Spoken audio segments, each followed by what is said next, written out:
Vamos a ir abriendo en Lucas capítulo 22. Estuvimos el viernes meditando en los versículos 39 al 46. Y vamos a mirar algo en este pasaje, en todo el contexto, probablemente, o buena parte de él. Orad para que no entréis en tentación, dijo el Señor Jesucristo, ¿no? El Hijo de Dios, gracias a Dios, tiene la capacidad dada por Dios para llegar solo a la puerta de la tentación. Y cuando llegó a la puerta tiene que rajar para atrás, correr para el otro lado. Cuando se da cuenta que eso no es para él, no le queda otro remedio, y decía un predicador, aunque esto quiera decir que vas a agarrar tus zapatos y salir corriendo. Entonces, una de las partes importantes es, y Jesús lo menciona muy bien, en el versículo 40, cuando llegó a aquel lugar les dijo, orad que no entréis en tentación. Y en el versículo 46, y les dijo, ¿por qué dormís? Levantaos y orad para que no entréis en tentación.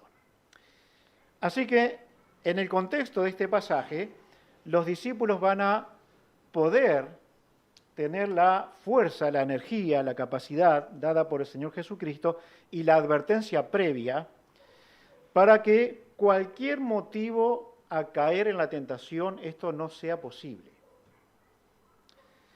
Entonces, cuando observamos detenidamente, al menos no pasamos rápidamente por estos pasajes, vamos a encontrar que lo que la Escritura nos enseña que tenemos algunos elementos, por lo menos tres, que son los más poderosos, a través de los cuales vamos a ser tentados. Y cualquiera de ellos no nos puede dominar. No tiene poder para dominarnos, absolutamente.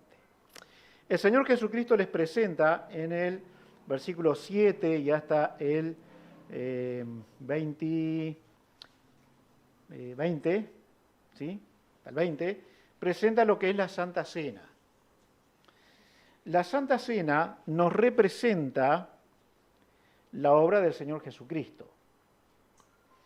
Y no hay ningún evento más poderoso en victoria.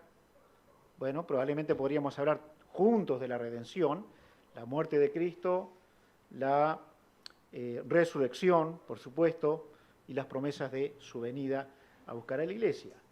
Estos eventos unidos están hablando de victoria, no de derrota. Es victoria. Es que el Señor Jesucristo no cayó en la tentación. Porque cuando el diablo le tienta, él sabe cómo responder a la tentación. Y cuando Pedro le tienta, que le dice, nunca te ocurra tal cosa, él sabe vencer la tentación. Y cuando está allí tratando en la lucha tremenda de esta oración que hemos leído aquí en el versículo 39 en adelante, él dice, versículo 42, Padre, si quieres pasa de mí esta copa, pero no se haga mi voluntad sino la tuya. Así que la muerte del Señor Jesucristo, su resurrección, es victoria, no es derrota, no es vergüenza. Es la vergüenza de cargar nuestros pecados. Pero esa vergüenza que el Señor Jesucristo pasó allí en la cruz, ese apartarse del Padre, es por nosotros. Para nosotros es un símbolo de victoria, no de derrota. Por lo tanto, es un símbolo de victoria para toda nuestra vida. Y él habla de la tentación porque los discípulos, en otro de los evangelios, menciona 3 veces el regreso de Jesús a los discípulos, y las 3 veces lo encuentra durmiendo. Y las 3 veces les dice, orad, para no entrar en tentación. Así que el contexto de este pasaje nos va a hablar de en cuántas cosas pudieron caer estos discípulos, apóstoles, y se dieron a la tentación o fueron victoriosos. Bien, queridos, hay 3 cosas que nos van a llevar básicamente a la tentación. La primera es la carne. Aquí en el versículo 33, Pedro está siendo probado en cuanto a sus palabras. Él le dijo, Señor, dispuesto estoy a ir contigo, no solo a la cárcel, sino también a la muerte. Esto no lo dijo solo él, sino que lo dijeron todos los discípulos, todos ellos. Esto era la autosuficiencia. Pedro creía que él era capaz en sí mismo de alcanzar una victoria tan tremenda como decir, estoy dispuesto a morir por ti. Eran palabras firmes, pero eran palabras orgullosas. Eran palabras de autosuficiencia. Él creía en sí mismo y no en el Señor Jesucristo. Y el Señor Jesucristo le revela qué es lo que iba a ocurrir. También en Pedro y los demás ya estaban ellos un espíritu de superioridad. Miren el versículo 24. Hubo también entre ellos una disputa sobre quién de ellos sería el mayor. ¿No? Bueno, ¿quién será superior entre nosotros? ¿Quién será el mejor entre nosotros? ¿A quién considerará Jesús como la persona más importante entre 12? Ya podríamos sacar nuestra mente a Judas. ¿Y a quién le dará él un lugar de privilegio para resaltar? Autosuficiencia, orgullo y un espíritu de superioridad hacia sus pares, sus hermanos, que realmente iba a generar un problema. Gracias. Gracias. Una cosa más. Versículo 36. La pasión de Pedro. Todos sabemos que él era un hombre muy pasional, ¿no? Él arrancaba primero que todos, siempre. Y por eso metía mucho la pata, ¿no? Siempre arrancaba primero. Así que capaz que tenemos que aprender que alguien arranque primero. Si se equivoca, vamos nosotros a enmendar las cosas. Pedro tenía esa pasión. Versículo 36.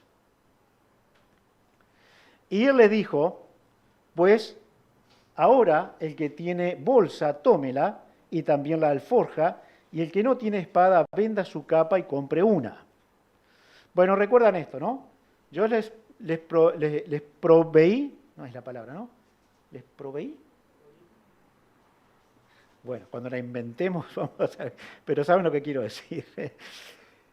Le dice el 35, cuando os envíe sin bolsa, sin alforja, sin calzado, ¿os faltó algo? Ahora la vida de ellos iba a cambiar, porque no iban a ver los milagros que tan comúnmente estaban viendo con el Señor Jesucristo presente. Ahora ustedes, después de esta era, después de mi ascensión, aunque no estaba totalmente revelado, ustedes no fueron con bolsa, lleven una bolsa, llévenla, una alforja, una espada. Van a tener que valerse por sí mismos mientras van a ir haciendo todo lo que aprendieron en el ministerio que les di. Y habla de espada, así que venda su capa y compre una espada. Miren lo que dice en el versículo 38. Entonces ellos dijeron, Señor, aquí hay 2 espadas. Y él les dijo, basta. Podría decir, vamos a dejarla por aquí. No entendieron nada. No entendieron lo que les estoy diciendo. Vemos un poquito más adelante, 49. Viendo lo que estaban con él, lo que había de acontecer, le dijeron, Señor, ¿heriremos a espada? Había 2. Y uno de ellos hirió a un siervo del sumo sacerdote y le cortó la oreja derecha. Entonces respondiendo Jesús dijo, basta ya, dejad. Y tocando su oreja, le sanó. Rápidamente el hombre pasional, si queremos llamarle carnal, salió a defender lo que él parecía que quería defender. Entonces, hermanos, cuando hay autosuficiencia, cuando hay orgullo, cuando hay un espíritu de superioridad hacia los que nos rodean, cuando hay una pasión incontrolable, eso es un problema serio para caer en tentación. Y Pedro lo tenía todo. Y probablemente, si no todos, alguna de estas cosas tenían todos los demás. La carne es la primera invitación para ser tentados. No para caer en tentación, para ser tentados. La segunda es el mundo. Romanos capítulo 12, versículos 1 y 2. Romanos 12, 1 y 2.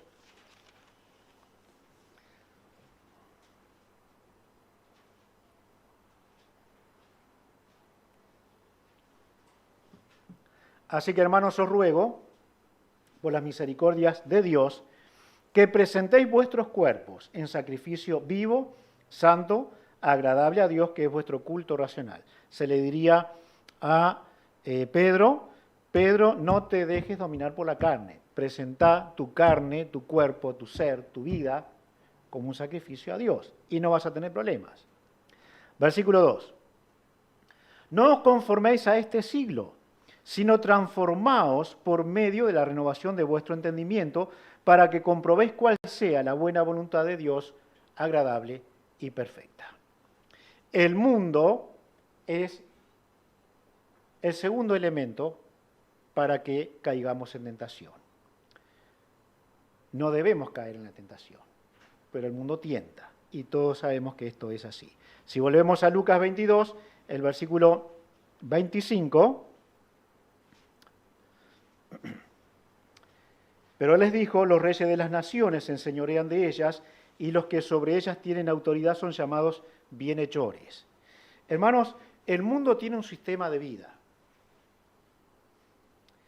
Y el sistema de vida viene desde arriba y baja hacia el pueblo.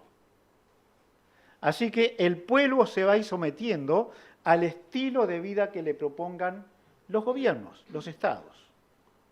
Ahora, muchas de las cosas que nuestro Estado dice son buenas. Y la Biblia dice que son malas. Y ellos dicen que son malas. Y la Biblia dice que son buenas. ¿Qué vamos a hacer? ¿Vamos a seguir las direcciones del mundo y caer en tentación? Jesús les muestra que el mundo tiene un modelo no repetible para la iglesia. El molde que el mundo provee para el mundo es para el mundo, no es para la iglesia, no es para los creyentes. Algunas cosas podemos hacerlas, son bienes para el mundo y son bienes para la iglesia, para el creyente, pero muchísimas de las cosas que este mundo nos propone no son para el Hijo de Dios. Son prohibidas para el Hijo de Dios. Así que si el Hijo de Dios replica lo que el mundo es, no le puede ir bien, no le va a ir bien, va a caer. Si llega a la puerta del mundo y entra a la puerta del mundo, cae en la tentación. Si llega a la puerta del mundo y agarra sus zapatos y corre hacia atrás, tiene esperanza. Pero si se queda a contemplar el mundo, probablemente va a caer. Así que la carne y el mundo son elementos para la tentación. El tercero es el diablo, Satanás. El versículo 31 dice Jesús a sus discípulos, dijo también el Señor, Simón, Simón, he aquí Satanás os ha pedido para zarandearos como a trigo. Bueno, no sé cómo será el zarandeo del trigo hoy, pero me acuerdo cuando zarandeábamos la arena. Los que hicieron algo de construcción saben de qué se trata, ¿no? U otras cosas que podríamos hacer, o las hermanas que tienen algo para la cocina, tal vez para cocinar, tal vez la harina, y agarran un colador, lo mueven y va cayendo la harina bien finita. Es lo que necesitan. Y lo que queda como basura o no sirve, lo desecha. El diablo os pidió para zarandearos. ¿Saben qué? En este caso es el mismo principio que ocurre cuando Satanás va a Dios y dice, déjame tocar a Job, a ver si él no habla de ti en tu propio rostro. ¿Se acuerdan? Déjame tocar a Job. Y Dios lo permitió. Dios lo permitió. Así que el diablo os ha pedido para zarandearos. Ahora, yo no sé qué ocurre hoy. Exactamente hoy no sé qué ocurre. Pero si el diablo tuviera alguna oportunidad de pedir zarandear la iglesia de Manuel del Cerro, puede doler mucho. Puede doler mucho.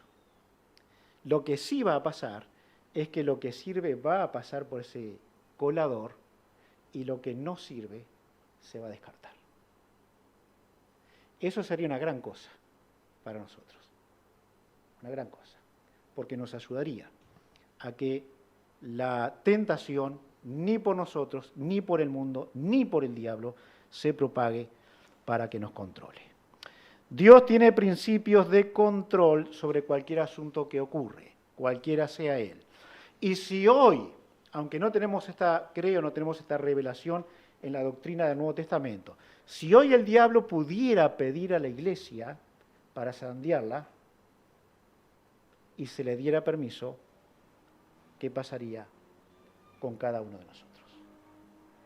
¿Qué ocurriría? El diablo es un ser que está derrotado. Vamos a verlo un poquito. Sin embargo, tiene su poder todavía para tentar al pueblo de Dios. 3 elementos. Hay algo claro en la Escritura. Dios no es la fuente de tentación. Dios no es la fuente de tentación. Cualquier pecado que venga a nuestra vida probablemente va a tener este orden. Mi culpa, el poder del mundo, el poder del diablo. Tal vez podamos cambiar el orden entre el diablo y el mundo, pero a la cabeza siempre estamos nosotros. Siempre va a ser así. Dios no es la fuente de tentación. Ningún hijo de Dios que caiga en el pecado podrá decir, Dios podría haberlo evitado y por eso caí. Porque somos responsables de nuestra conducta cristiana. Santiago 1, 13 y 14 lo dice muy, muy claro. Santiago 1, versículos 13 y 14.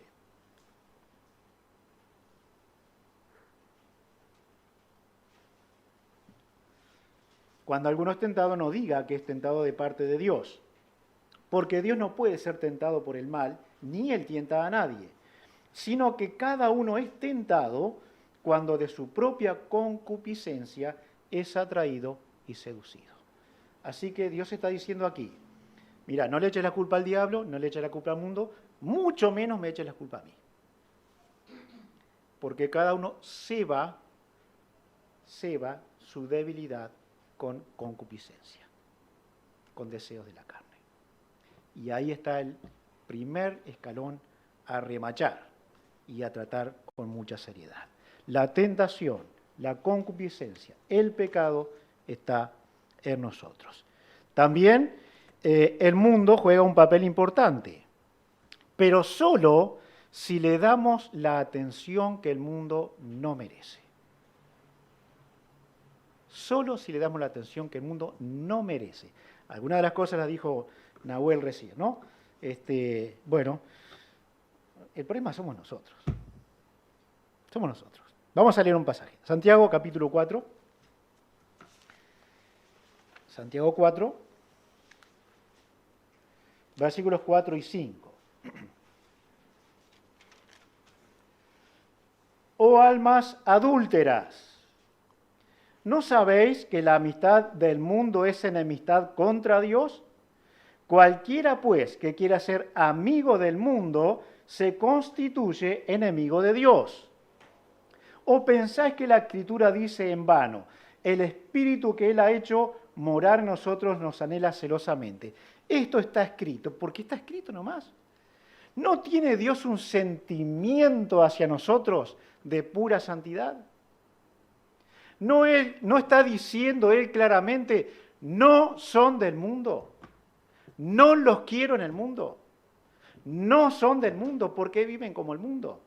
Porque son necios, porque son adúlteros espiritualmente, porque cambian de esposo, abandonando a Dios y abrazándose al mundo. El mundo juega un papel importante, solo si le damos atención. Si no, no. Si no, no. Así que necesitamos dedicarnos a aquello que tiene una importancia real. Todos tenemos conocidos en el mundo, ¿no? Miren, jóvenes y grandes y viejos. Un incrédulo no puede ser amigo de un creyente. No es. No te va a entender nunca. Nunca. Cuando te vea pecando te va a decir, ¿y vos sos el que vas a la iglesia? Así que se da más cuenta el mundo que uno mismo de lo que está mal. Así que, si tú tienes amigos del mundo, tienes que aprender a tener un límite, porque no son amigos. No son amigos. Y todos sabemos que es difícil tener un amigo creyente. ¿No? Que nos lleve siempre por el camino del bien. Es difícil. ¿Cómo el mundo va a ser amigo del pueblo de Dios? Es enemigo del pueblo de Dios. El diablo tiene una parte limitada para ser fuente de tentación. Es real, existe, tiene fuerza, pero es limitada. Vamos a mirar un par de pasajes. Primera de Pedro 5:8. Primera de Pedro 5:8.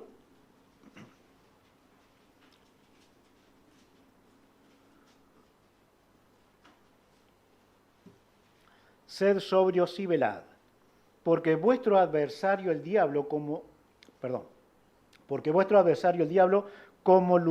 león rugiente anda alrededor buscando a quien devorar. Tiene fuerza. Tiene fuerza. Pero lo único que pasa cuando el diablo le gana a un hijo de Dios es que ese hijo de Dios no le ha importado la obra del Señor Jesucristo.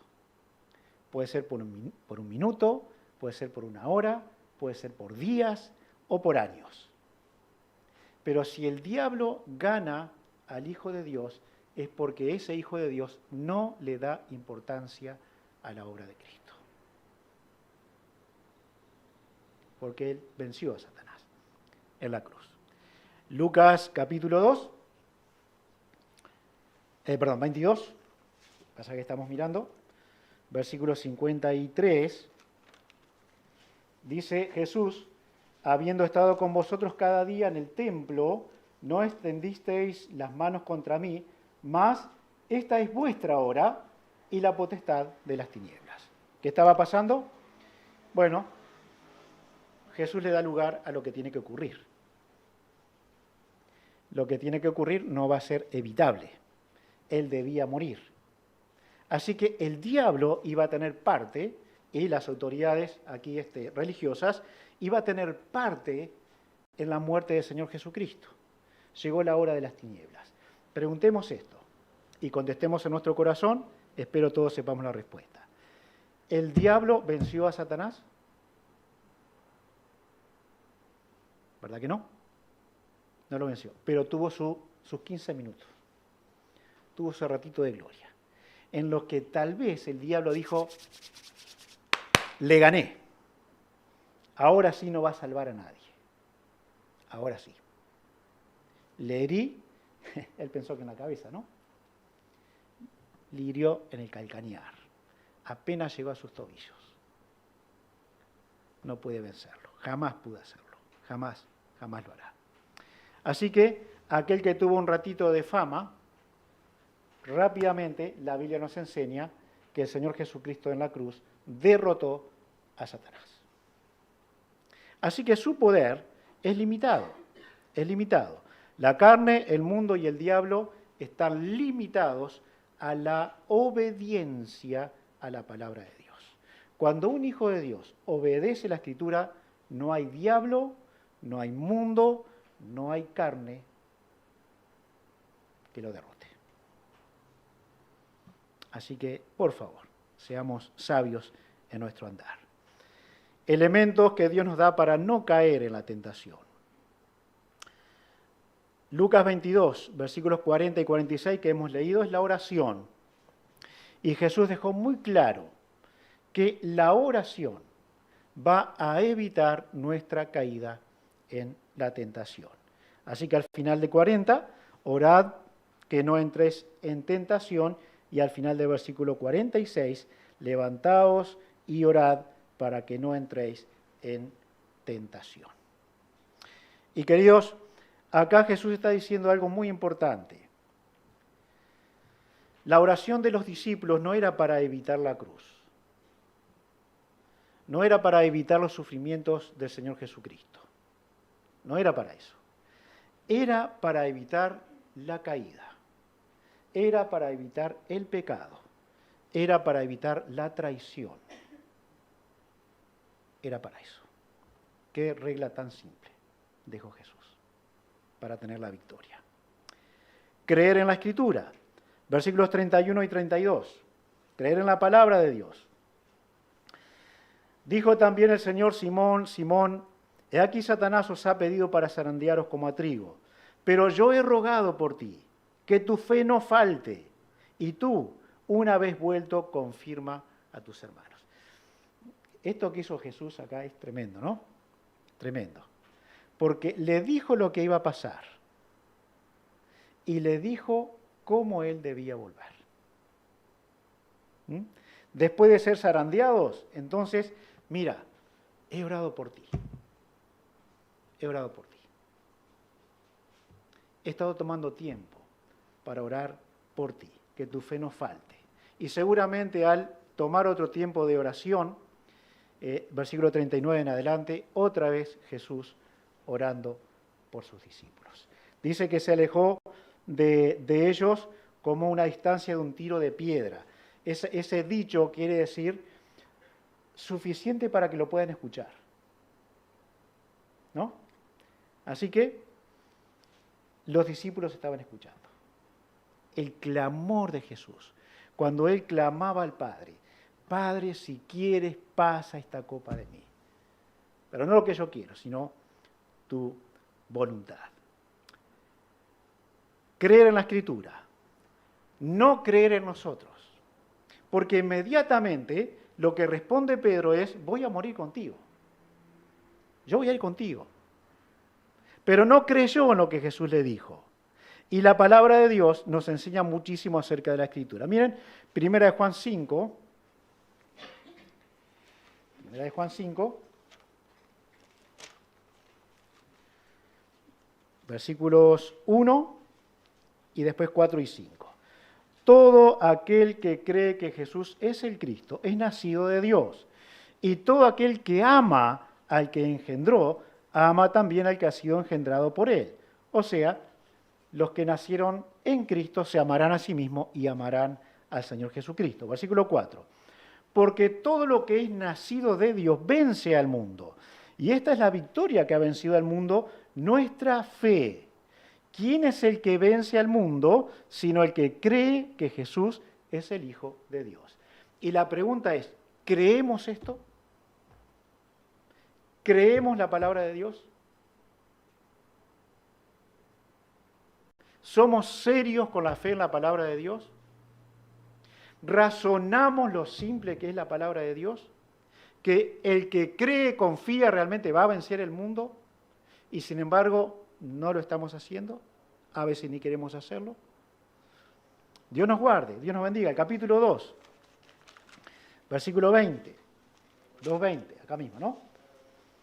Pero vosotros tenéis la unción del Santo y conocéis todas las cosas. Conocemos lo mínimo. Lo sabemos bien. ¿Cómo podríamos vivir una vida para Dios, libre del pecado? Versículo 27. Pero la unción que vosotros recibisteis de Él permanece en vosotros, y no tenéis necesidad de que nadie os enseñe. Así como la unción misma os enseña todas las cosas y es verdadera, y no es mentira, según ella os ha enseñado a permanecer en Él. Básicamente, tenemos el Espíritu de Dios. Dios nos ha dado su Espíritu, lo aprendimos o lo escuchamos el domingo pasado. Ahora, el Espíritu de Dios va a hablar conforme a la Escritura. Va a hablar de acuerdo a lo que la Biblia dice. Va a tratar con nosotros, tomando nosotros de este libro, aprendiendo de él, y entonces no habrá carne, no habrá diablo, no habrá mundo que detenga el crecimiento del pueblo de Dios. Creemos en la Escritura, creemos en la palabra de Dios, porque el Señor Jesucristo vence a Satanás usando buenamente la Escritura. También una cosa más, para no caer en tentación, ponerse bajo el orden superior. Versículo 42. Jesús es el ejemplo. Lucas 22, 42. Diciendo, Padre, si quieres pasa de mí esta copa, pero no se haga mi voluntad, sino la tuya. Cuando un cristiano dice, no puedo, se está engañando a sí mismo. Cuando un cristiano dice, no puedo con esto, es mentira. Es mentira de la carne, es mentira del mundo, es mentira del diablo. Porque lo que Jesús hizo es lo que nosotros podemos hacer. Someternos a la ley superior. No mi voluntad. La de la autoridad. La de Cristo. La de la palabra de Dios. Y entonces, al someternos, habrá orden sobre nosotros. Si Él lo hizo, ¿cuál sería nuestro problema de ponernos ese yugo sobre nosotros cuando necesariamente lo necesitamos?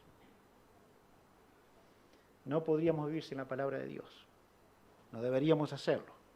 Así que tenemos que ponernos bajo esa orden superior, la palabra de Dios. Obedecer a Dios, por supuesto. 1 Juan 5. Otra vez, vamos hacia allá. Puedo conocer la Escritura, puedo memorizarla, puedo citarla, pero nada servirá si no soy obediente a ella.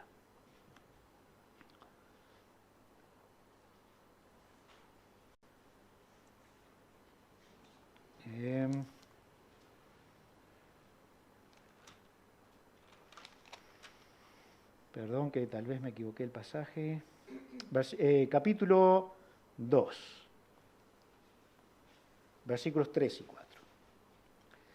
En esto sabemos que nosotros le conocemos si guardamos sus mandamientos. El que dice yo le conozco y no guarda sus mandamientos, el tal es mentiroso y la verdad no está en él. Bueno, hay una cosa buena que podemos hacer cuando la desobediencia llega a nuestra vida y se hace permanente. Es preguntarnos de verdad, ¿soy un hijo de Dios o no soy?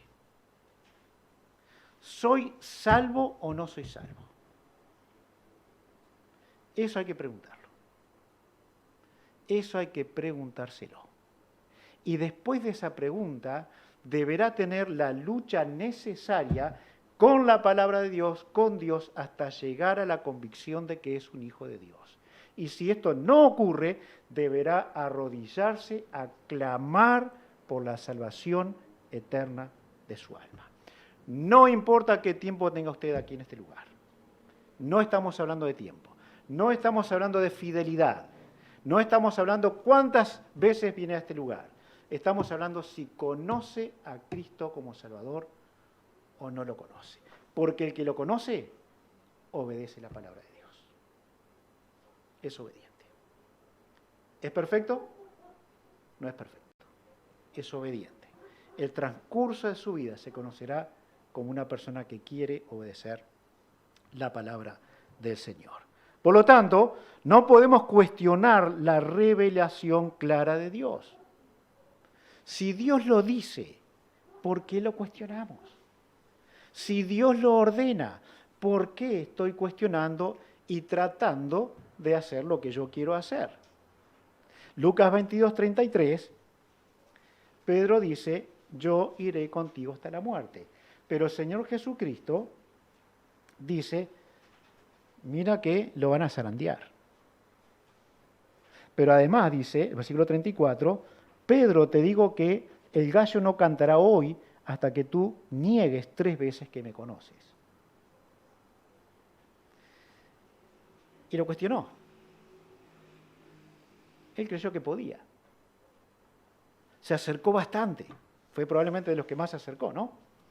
se calentaba allí en el fuego.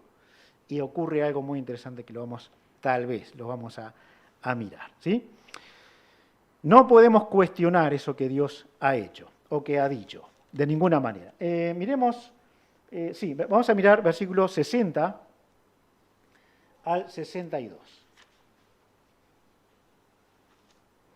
Este hombre que estaba a punto, seguro, de que iba a dar su vida por el Señor Jesucristo, ahora dice, Pedro dijo, hombre, no sé lo que dices. Y enseguida, mientras él todavía hablaba, ¿qué pasó? El gallo cantó. Pobre Pedro, ¿no? Pero miren esto.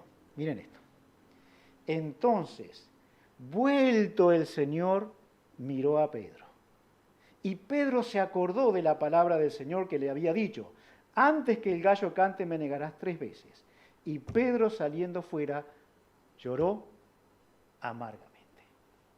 Esto es tremendo. Miren, queridos hermanos, hasta que no nos crucemos con la mirada de misericordia y de acusación amorosa del Señor Jesucristo, no seremos capaces de un verdadero arrepentimiento, de medir el pecado de la manera que Dios lo mide, de verlo como Él lo ve. Él tuvo un amor tierno y compasivo, y sin hablar, porque solo lo miró, le estaría diciendo, Pedro, no te lo dije. Yo te lo dije. Yo te dije que esto iba a pasar. No creíste. Cuestionaste mi palabra. Pensaste que eras fuerte en ti mismo. Pero solo estás mostrando la miseria de tus palabras. Obedecer, no cuestionar la revelación clara que es de Dios. La atención a la palabra revelada es elemental. Ayer escuchamos, no te olvides de Jehová tu Dios. No te olvides. No te olvides de dónde te sacó. No te olvides de dónde venís. No te olvides cómo naciste. No te olvides de lo que Dios te libró. Porque si te olvidas, serás como un pagano. Serás como un incrédulo. Y no debes hacerlo. Ellos discutieron en la mesa quién sería aquel que le traicionaba. ¿Se acuerdan? Vamos a Lucas 22. En el versículo, una vueltita de hoja. En el versículo 23. En la mesa, Entonces ellos comenzaron a discutir entre sí quién de ellos sería el que le había de hacer esto. ¿Quién le va a traicionar? Jesús le dijo a Pedro en Juan, terminando aquel libro, ¿y qué a ti? Deja la responsabilidad de cada uno. Sígueme tú. Hacete responsable de tu vida. Y sígueme tú fielmente. Ahora, en ese momento era seguramente un cruce de pensamientos y de acusaciones. Che, ¿y no será aquel que lo va a traicionar? ¿Y no será el otro? ¿Y no será el otro? Y no estaban preocupándose de sí mismos. Todos se fueron, todos lo dejaron. Discutieron inmediatamente este texto quién sería el mayor. Pero cuando vino el momento del zarandeo, nadie tomó el frente de la responsabilidad de ser un siervo. No de agarrar una espada, de ser un siervo de Jesús. De decirle, esto es necesario, porque Él dijo que iba a morir para dar su vida por los pecadores. También discutieron, hablaron de, el Señor Jesucristo le dijo de que deberían obrar, trabajar por el sustento, y su mente fue a la violencia. No fue a un trabajo digno, a un trabajo cristiano. Fue al choque, a cortar una oreja, porque pensaron que hablaba de ir a la batalla, a la guerra con un arma. Así que estos discípulos, y especialmente Pedro, eran personas que entre la carne, el mundo y el diablo estaban haciendo pedazos las pocas palabras sabias que alguna vez pudo haber dicho. Él les dijo que velaran en oración, pero sus discípulos se durmieron. Él le dijo a Pedro que lo negaría y el gallo canto no más. Todo el contexto habla de la falla del ser humano y del cristiano. ¿Cuál es la falla más grande? Orad para que no entréis en tentación. Y cuando el Hijo de Dios se pone firme en que Él puede por sí mismo, entonces, ahí sí, creo sí, Dios nos va a hacer fracasar, para que lo veamos bien. La tentación forma parte de la vida, caer en ella, no. La carne, el mundo y el diablo son reales, pero su palabra es mayor que cualquiera de estas tres. Porque la promesa que tiene es la victoria. Primera de Juan capítulo 2, 14 al 16. Primera de Juan 2.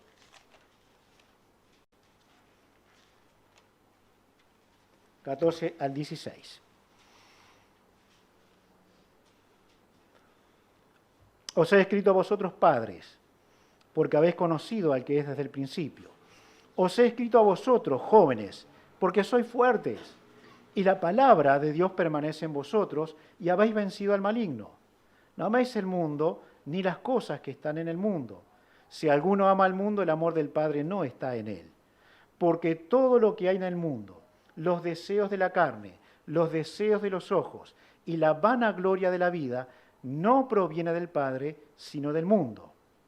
Y el mundo pasa, y sus deseos, pero el que hace la voluntad de Dios permanece para siempre. Gracias a Dios por lo que Él ha querido hacer en nosotros. Podríamos decir, junto con Pedro en el llanto de arrepentimiento, gracias a Dios por su esperanza. Gracias a Dios por el regalo del arrepentimiento. ¿Qué sería de nosotros sin la misericordia de Dios que se renueva en cada mañana?